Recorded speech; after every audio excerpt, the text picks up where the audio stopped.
Hello, everybody, and welcome to Make a Thing for this week. I'm very excited to see that my background check is passed.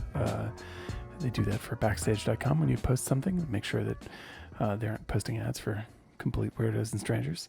So you will be able to see our casting call for Ronnie available for next week on Backstage.com. So if you know any actor friends who are looking for no pay whatsoever, some decent sandwiches, and a good time making a thing, please send them over to the Wisteria page at Backstage.com. And we'll be posting some other stuff there as we trundle along. But I'm excited, and we have a couple of people that we're reaching out to as well. And we are hopefully going to have that cast next week. And which means that we move ahead with shooting, which is the thing that I've been dragging my heels on, because I'm terrified. But that's the nature of making stuff, is that you put up lots of videos that corner you into actually living up to your promise to yourself, and then lo and behold, you eventually, wrestle your ego problems to the ground. That's how it works, or at least that's how it's working right now. Anyway, I'm excited to get everything together. It's been a long time coming to get that ball rolling, and though lots of other parts of Wisteria have been growing very well, it'll be great to get back on the actual episode train. Let's see. It has been Wes is away this week. I've been slamming at work, so there's not been an enormous amount of progress. But I'm still working on the latest episode of Wisteria Tales, which is from an excellent prompt, but it has been a struggle to answer some of the questions it generated. So I've had to do a lot of George R. R. Martin style digging around in my brain for how to answer a bunch of this stuff. And I'll be working on that this weekend. Let's see, what else? I guess that's about it. I was going to talk about influences and stuff like that for Wisteria, just as sort of like just sort of a continue the podcasty theme, so you don't just have to hear a quick update. You have the option of listening to a bunch of blather as well. And this is because I've been watching the show Severance on Apple, and I love it. It's fantastic, and it has some similar concepts that we're dealing with Wisteria, and which is exciting, because it's partly I'm like, oh no, I hope they don't jump the gun on what we're doing. But at the same time, cool concepts are cool concepts, and you want them to be out there. And it's one of the things that you deal with as a writer and a creative, is that while you're working on this has never not happened in some way. I think is like, while I'm working on something, things come along. As you get closer and closer to seeing it out there, things come along that are similar in flavor or deal with some of the same issues or ideas. And it can be a little daunting when you see that and you're like, oh, like I said, like somebody got to it first, that kind of thing. But this is not only not really a problem, it's actually it just shows that we're all part of the same big culture together. Things that inspire us. Like we all see the same news report. We all see, everybody in America, everybody on Earth sees, a string of the same things. And then for a lot of people, it produces roughly the same modes of thought. And we start making notes. And this is how you end up with, sort of spats of interesting attacks on the same concepts.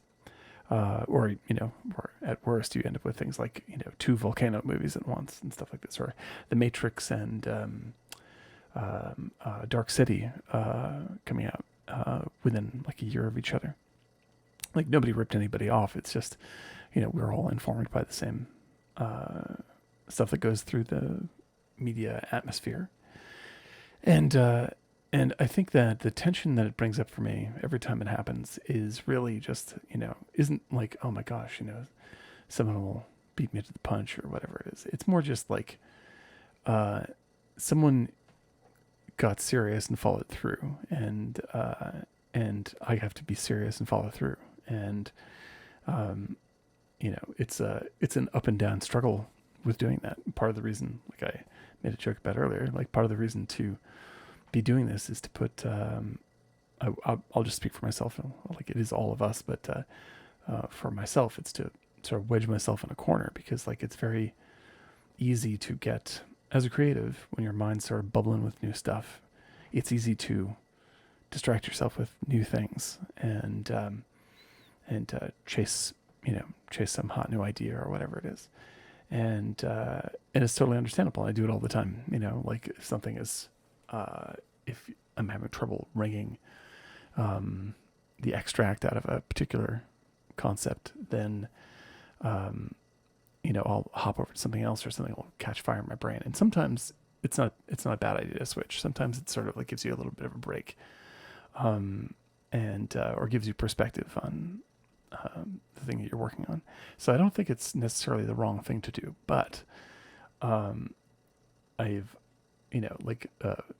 putting Wisteria, the design of how we're doing Wisteria, like from multiple angles, from multiple kinds of media, as well as putting it out publicly every week. These are the ways that I'm trying to deal with that, not as a problem, but just to get ahead of myself a little bit. And it's been largely successful. Like, I mean, it allows me, when I need to switch between modes, so I can do some fiction writing if I want to, sort of break out of my head when I'm working on. If I'm working too long on the screenplay, I can switch over to another thing, or I can focus on putting up a podcasty thing like this is right now, and it does freshen things up. So like it's a nice way to handle that need to chase something else down. And the other thing, like I said, is it puts baby in a corner. It's like you can't evade it for too long, and before you start becoming very, very self-conscious about it. And I'm self-conscious about it. That's what's happening this week. So I love this project. It's one of my favorite things I've ever worked on, and people's response to it has been really wonderful. People that we worked with on it, and like it's not just like it's a good idea. It's a really like Mark LeBlanc said, it's a really sticky idea that we've come up with, which is the kind of thing that's like it's hard to not think about other possibilities for it. Like it's a good idea, and the stuff we come up with is very good. I'm psyched with it, very proud of it. But the best ideas like come from when we describe it again for people, and they sort of like chew on it a bit, and then new stuff pops up for them. So like even with all of that, you still hit the doldrums. So I want to talk about inspirations and the stuff that led me to initially run Wisteria as a game, and for us to expand it and stuff like that, and just the stuff that I like that influences me as I'm writing it. One of those influences is obviously Paul Verhoeven's Total Recall, which is a kind of underrated movie because it's so trashy and gross and nasty. And I actually think it's a very interesting sort of beyond nifty intellectual movie about identity that has a really excellent meta effect on the audience. And Verhoeven was a very he's actually a very in his home country is a really sort of wonderful director of dramas, and he's very subtle and beautiful in the way he approaches them. But when he made his American films, he wanted to go with the American motif of the 80s and 90s, which is like the most extreme version of everything all the time. And so he sort of hides concepts under the rug. And under, rubber-faced gore and blood and nonsense, and Arnold Schwarzenegger and stuff like that. But there's another aspect to Total Recall that I really like. Is originally it's based on a Philip K. Dick story, and Philip K. Dick means a lot to me as a writer, and his films, the films that have been made out of his movies, from Blade Runner to A Scanner Darkly, and even weird things like Screamers, which is people haven't seen, but it's a really interesting low budget picture. All have had a real impact on me as a filmmaker, as a writer, and I read a lot of Philip K. Dick probably in my late teens, early 20s, and Dick is not a very consistent good writer. Sometimes his stuff gets very good, but most of the time he's just churning out really fast for a buck because he was just in that situation as an artist. And he was also, it seems, an amphetamine addict at the time. You have to make money to buy more amphetamines, I guess. But don't recommend that, kids. But but it's the fact that he just had this. The reason why these ideas are fantastic is because they just spilled out of his head. Like, he didn't stop them. He needed to pay rent, so he didn't stop them. And I think that is the best way to do this stuff. I guess that's kind of what we're trying to mimic here, is like, yeah, we're going to be editing, we're going to be finessing, and lots of things get refined as we go. But we do like the idea of at least publicly dumping the ideas out. And so so on a Philip K. Dick level, it works for me. On a sort of smuggling the message, sort of paraphrasing Scorsese there, smuggling the message motif, the movie really works for me. And of course, there's like direct ideas of, like I said, of identity and stuff that I think the movie really sort of prompts you to think about, that we are looking to dive a lot deeper on, at least in sort of like a literal way, and sort of and try to propose weird concepts, just so to think about like what is happening. Like in fact, like as we've been developing this the next episode of Long Live the Queen with our next guest, there's been a lot of good back and forth as to whether or not there is or will be such a thing as machine consciousness. And I touched on this a couple episodes ago, but I'm still chewing on it. And I think one of the most interesting things, and this is what Total Recall does, so I'll put it in the framework of Total Recall, is that Total Recall seems to be asking the question of, is it a dream, or is it actually happening to Arnold Schwarzenegger, to Doug Quaid? But I think there's a different level going on, because what it's really about is what you want to believe is true. Like Doug Quaid, and incidentally, if you see go to my TikToks on TikTok, you'll hear me talk about the Truman Show this way. Doug Quaid doesn't exist. Like, he is a story. He is a spy story that is being played for us and the audience. And we imbue him with an awareness by watching the movie. He is part of us. We project ourselves into the idea of Doug Quaid. So what the movie is really talking about is like Doug Quaid goes into Total Recall and sits down in the chair and has this sort of written into his brain, a la Wisteria. And that is literally what is happening to us as audience members. The movie is writing the story into our minds. We are passively receiving this thing and then feeling like it's an active event. And so I think a lot about point of view, and sort of like narrative point of view and what it means in storytelling, especially when you're doing science fiction, and especially when you're talking about AI. Like, it means a lot, for instance, in 2001, that not only do you experience Hal from the outside, but you see, they never pointed out really, but you see Hal's point of view. He watches the astronauts and watches them lip read, and the consciousness you are seeing in Hal is you. It's your point of view. So by giving Hal a point of view, it's actually opening up a window to the audience's own consciousness. We allow our consciousness into the vessel of the character that we are watching. And I think it's a really fascinating process. And I think that also relates back to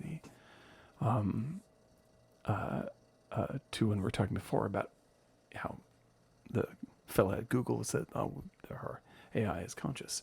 The argument against it is that he's just projecting himself into that text that is being auto-generated. But I do wonder what that means in a sense of, if this is part of my mind that thinks it is someone else, i.e. a computer, is it slightly someone else? Is it slightly conscious in that it's operating on my software? Like, I'm aware of everything I'm thinking. I can't partition my brain and, have a separate identity that I can't access. But it is, when I think about Hal, and think about Hal as a person or as an identity in 2001, I'm lending him like just a little butter pat of my own consciousness to fill that out. So maybe this is just sort of, what's the word? Sophistry here, but like, I think that there's a weird argument to be made that if you think something is conscious, you are making it at least a little bit conscious. So I would say, at least that's the kind of stuff I think about when I see the movie Total Recall. There's aspects of that also that come up in Severance, which is wonderful. And I actually wrote with my friend and basically brother-in-law, Dave Bryant, who you can also see on a wonderful reaction web series, a web channel called Diegesis. We both show up as guests. If you look up YouTube, Diegesis, it's a great film show, does lots of movie reactions. But they've started showing me and Dave, who have history in visual effects. Dave worked on things like some Michael Mann movies, Miami Vice and Public Enemies, and he and I talk about VFX there. Dave and I have made lots of stuff together. He stars in my movie Spoiler, the zombie film that you can see on my YouTube channel, and we wrote a story about that was sort of, it was inspired by Johnny Mnemonic, William Gibson's story, and Johnny Mnemonic is something I'd like to bring up as well. So Johnny Mnemonic, the story, is an influence. I haven't seen the movie in a long time. They just re-released the movie, or they're really releasing the movie in black and white, which I think is sort of interesting, but I'll get back to that in a second. But Johnny Mnemonic is about carrying a lot of information in your brain, but partitioned off away from things. And we experimented with a short film that we called Egg, that was about a guy who was carrying information in his brain, and like the egg that was carrying it essentially cracked, and that started bleeding. Whatever info was in there was bleeding out into the world, and we never really fully formed it, and it never really totally came together. But I can tell you that this is why I'm so excited to see Severance. Severance isn't the same idea, but it definitely deals with that weirdness of how we sort of bury disturbing information, and it comes to the surface slowly and starts affecting us before we even realize it. And so, like, the thrilling thing, in opposition to my anxiety about Severance being in the same territory, it is thrilling that Severance is successful and deals with such strange concepts, because that means people are open to weirdo concepts now. Like, that didn't used to be true, or at least, they didn't know it was true. Like, people wouldn't be exposed to that kind of material. Like, you'd never see something like Severance, or Wisteria, hopefully, on, any of the main networks. You wouldn't see it on NBC or CBS or anything like that. It would be watered down and made sort of more palatable, because like the one of the great terrible things about how studios work, in general. Like I've met a bunch of folks at studios, and I pitched to a bunch of folks at studios for various projects, and I don't agree with the stereotype that Hollywood is a bunch of jerks and they're all about to rip you off, and they're all slimy car salesmen. I've never met anybody I didn't like in any pitch I ever did. Like, everyone was totally cool. Everyone was super smart. Everyone was totally into it. And they just have a job to do, and they're just trying to sort through all the things that are coming at them. However, I did see a strain, especially in older producers, and especially in male older producers, that, how can I say it? They had been so disappointed by their experience that it added up to them that the audience must be dumb. And so they went into things thinking, like, we got to dumb it down because audiences are dumb. And I think that that's a gigantic mistake. I think that audiences are smart. And they like weird things. And more you see on Netflix and YouTube and stuff like that. Like, stuff gets nichier and nichier. And it's because people are just, like, they just want to see their thing up there. And now there's a channel for that thing. Like, people spend all day on YouTube watching zillions of science documentaries and, all sorts of wacko stuff. I mean, like, totally legitimate stuff, but like just things you never would have thought were popularizable. And now you have shows like Severance, and Severance is legit high level, hardcore, strange and upsetting science fiction. And it's really exhilarating, not only that it's being made, but that it's doing well. That says trust people to me. And I think that's more and more true. I think where, say, Netflix and groups are failing is they're not supporting that as much as they used to. And they're trying to push these massive, mid-'80s style Hollywood blockbusters that are just going to be flashes in the pan and aren't going to make an artistic impact. However, with that in mind, Johnny Mnemonic, to come back to that, like, Johnny Mnemonic is a fantastic short story from William Gibson in a book called Burning Chrome. And the movie they made out of it, it was hard to tell whether it was any good, because it was so much of its time. I'm interested in seeing it in black and white because I agree with Steven Soderbergh, who also watches movies in black and white. Apparently the both of us like put in things we love, like Raiders of the Lost Ark, or Days of Heaven, or whatever it is, and we tune the color down on our TVs and watch the whole thing in black and white because it gives us a different perspective on the thing, and allows us to appreciate things we didn't appreciate before. One of my favorite movies to do this with, by the way, is Dune, the David Lynch version, which is really extraordinary in black and white and becomes like the old Flash Gordon film that it secretly is, which is kind of nice. But yeah, with Johnny Mnemonic, I'm looking forward to revisiting that, because like recontextualizing that in a framework that I'm less judgmental about, where I'm purposely looking at it as something artsy. I think I might get a lot more out of it and be a little less, critical of it in a dismissive way.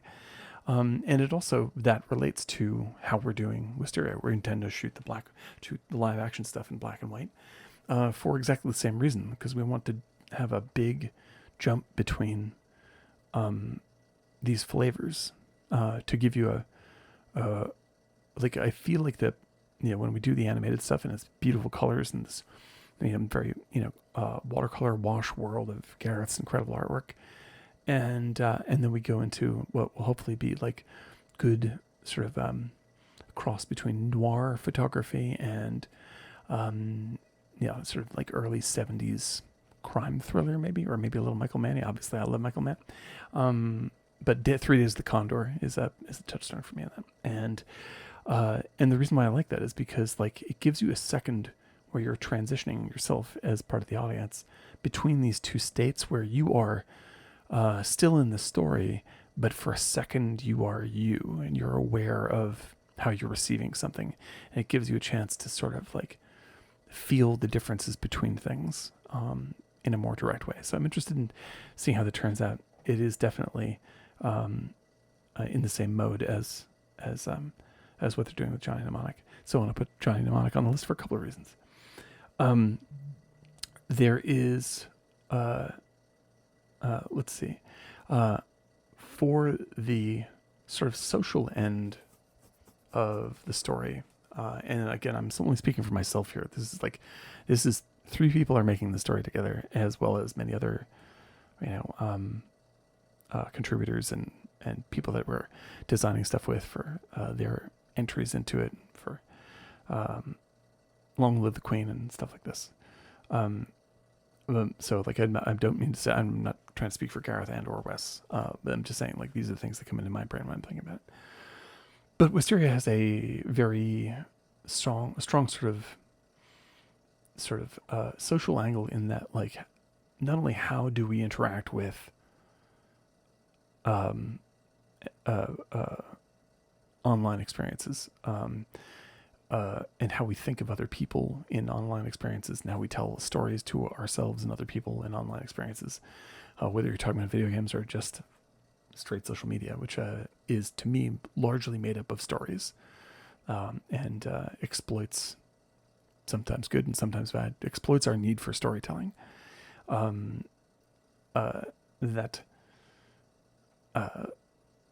Wisteria like also wants to look at least to an extent, the classism of it, and how like distanced from levels of like technology can be very unifying, but it can also be very sort of distancing in terms of like whether you can afford it or not. And I think that probably in the future, stands a chance of becoming more and more extreme unless we work to do something about that. And so like the people that we follow in the live action story come from a economically downtrodden region of Los Angeles in the future, and they don't have access to the crazy tech that rich people do and take for granted. And so that's why they're motivated to like, let's find a way to bring this to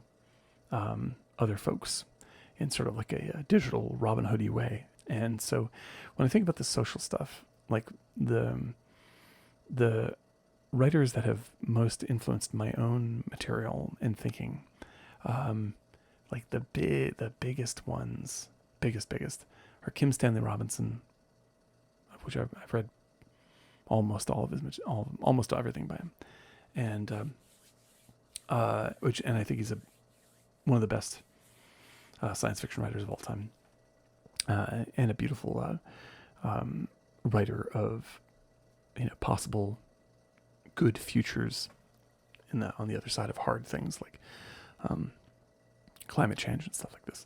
And another one is Greg Egan, who is a hard science fiction writer and writes some pretty weirdo stuff, but he is a very socially progressive writer. I believe he's Australian. He's very involved in human rights in Australia, and his work reflects it, and it's really intense and beautiful and packed with incredible ideas and lots of crazy math and programming, which is a strange combination, but also a really wonderful writer. So of those guys, I would like to recommend like 2 big influences for me. One with Greg Egan. There are 2 books. One's called Distress, and one is called Permutation City, which is a matrixy style of book, but much more philosophical, much more openly philosophical. Matrix has produced a lot of interesting philosophy, but I definitely want to push this one because like this gets into the really like what is going on stuff in a fun way.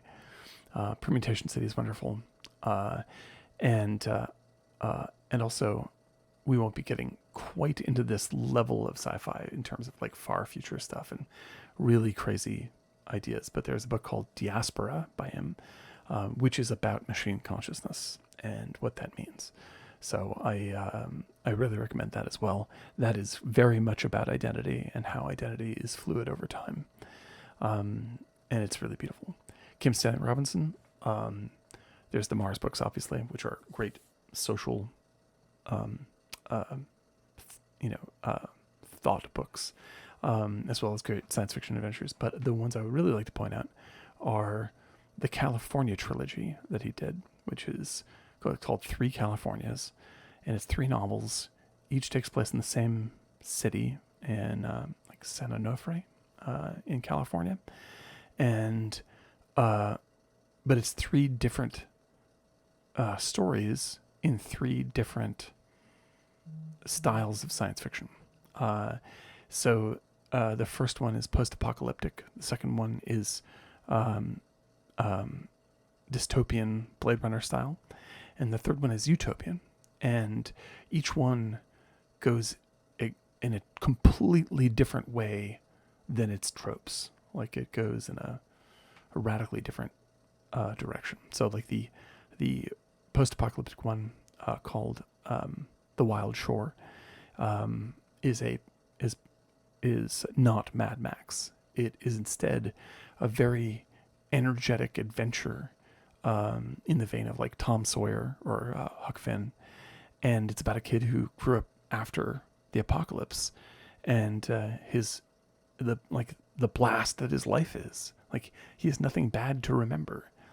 Like he remembers family and friends and the village he grew up in, and he's living a bright, exciting life that appreciates nature around him, and it's a really beautiful story. The second one is about an English teacher instead of about like a robot hunter, and trying to come to terms with his own sort of directionlessness. And the third one is a utopia, but first it's a functional utopia.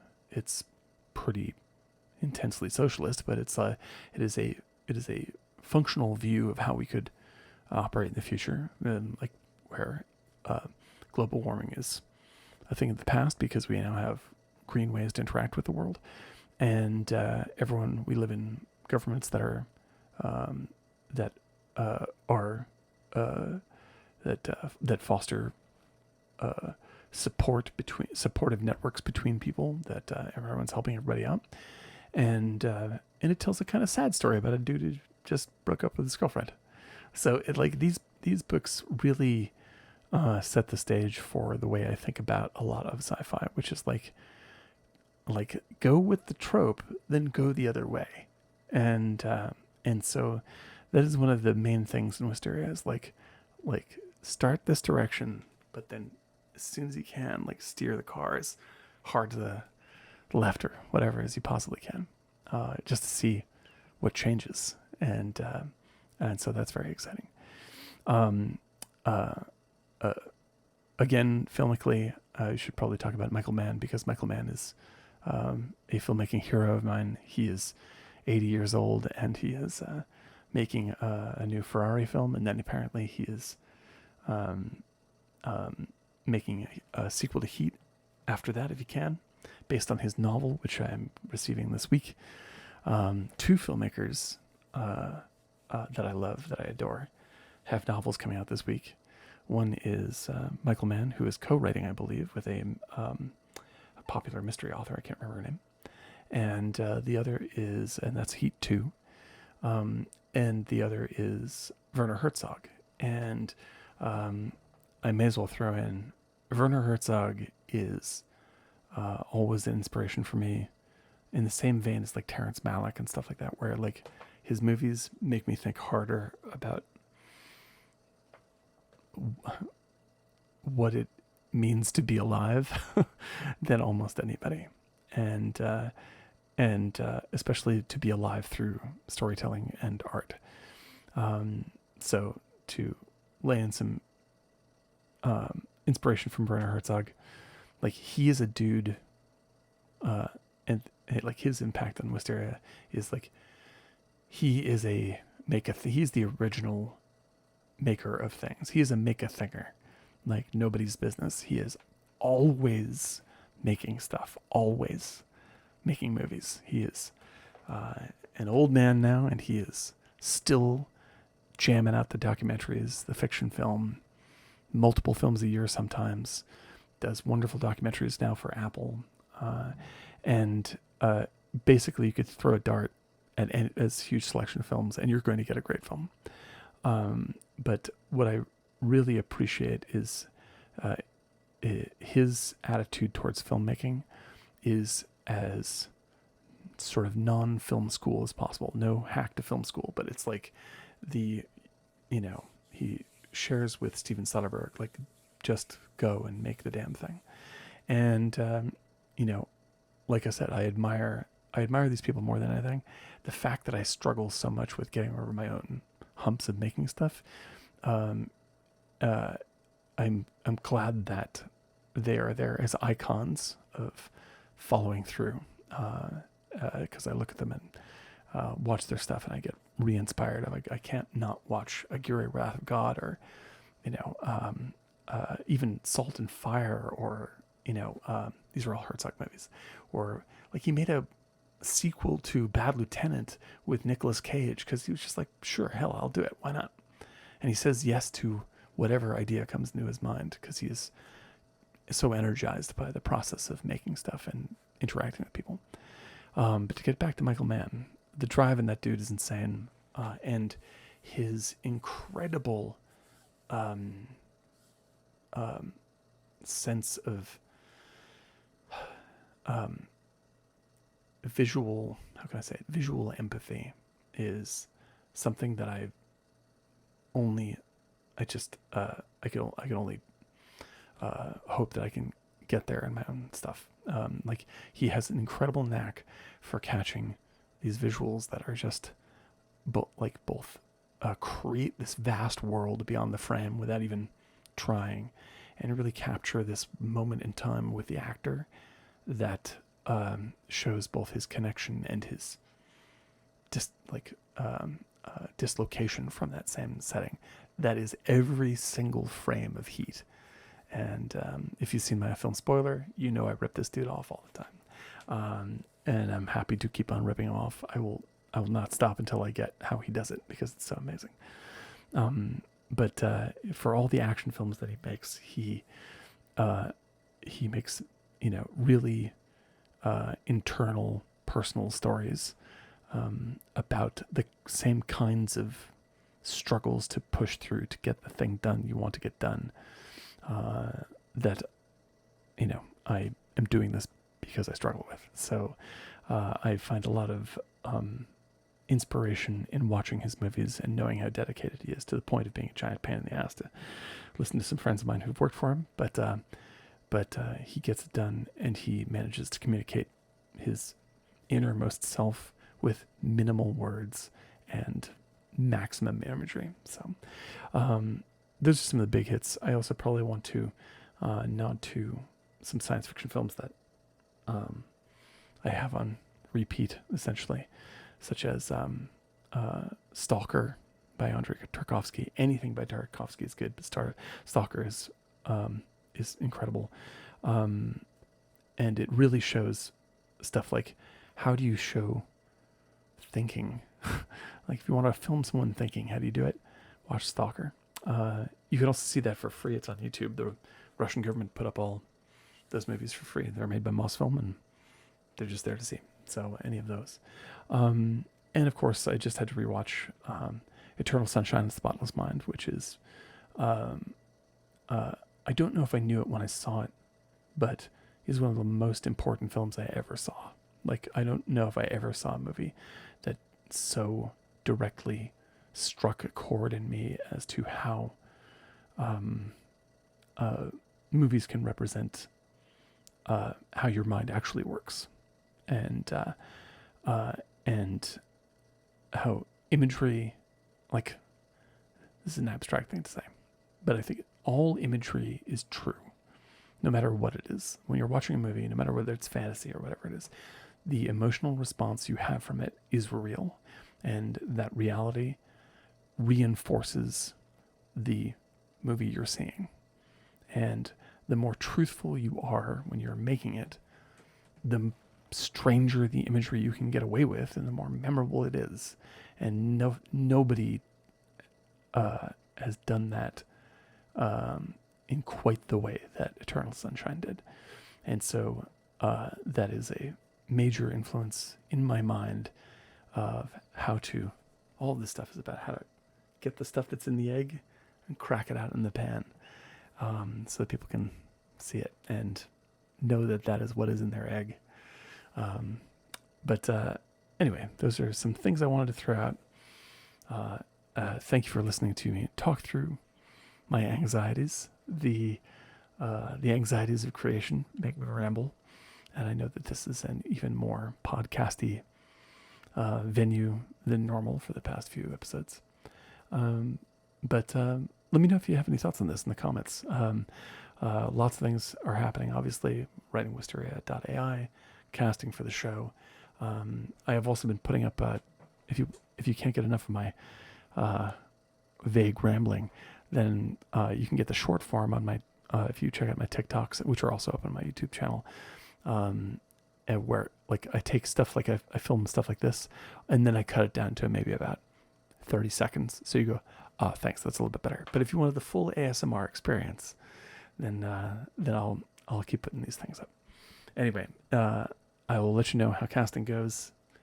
We're at the top of the roller coaster. We are going to be rolling forward, and soon gravity is going to disappear under our feet, and before you know it, we'll be making a full-blown movie.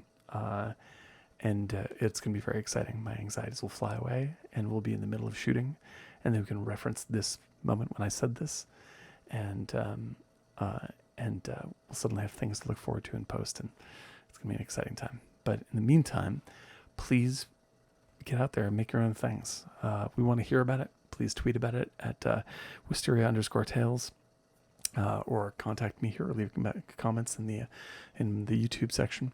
And if you're someone who maybe came here because you saw a post on Backstage, like we want to hear from you. I hope this all sounded good. I don't know. It's like, look at all the other videos, but for you and everyone, like, spread the word. Spread the word. We want to get this not just moving forward, but we really want people to get involved. Like, we want to talk with people about it. We want to explore new ideas. We want stuff to just catch fire. And so if anything I'm saying inspires you to go out and do that in any way, then I'm excited. But if it inspires you to communicate with us, share those things, or perhaps get together with us and make some things, then that will really blow our minds. We'd be incredibly happy. That's it. Have a good night, everybody, and I'll see you next week for more Make a Thing. And who knows, maybe we'll have a cast together. We'll see what we can do. Best to everybody. Make a thing.